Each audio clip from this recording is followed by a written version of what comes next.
कि जो हमारे चंद फ्रेंड्स हैं उनकी इस तरह से एप्लीकेशन खोलते हैं तो वो क्रोम ब्राउज़र में डायरेक्ट चले जाते हैं। तो किस तरह से इसका हल निकालना आज आपको बताने वाले।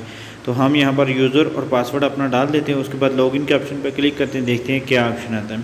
तो यहाँ पर देख सकते हैं एरर का ऑप्शन आ गया कि यहाँ पर हमने जो 2 से 3 मरतबा 3 से 4 मरतबा डाला है इनकरेक्ट पासवर्ड, तो उसकी वजह से ऐसा हो रहा है। तो यहाँ पर हमने क्या करना है कि यहाँ पर नीचे जो है फॉरगेट का ऑप्शन दिया गया है, तो इसके ऊपर हमने जो है वो क्लिक कर देना। उसके बाद जो है आपके पास आपका जो है एक कार्ड होना चाहिए, दूसरा जो आपने एटीएम से पैसे निकलते हैं वो पिन होगा, और तीसरी चीज़ जो हमें ज़रूरत होगी वो आपको अपना अकाउंट नंबर का पता होना चाहिए, वो डालेंगे। उसके बाद आपके नंबर पर जो है OTP आ जाएगा, वो डाल के यहाँ पर जो है वो कॉल का ऑप्शन आएगा।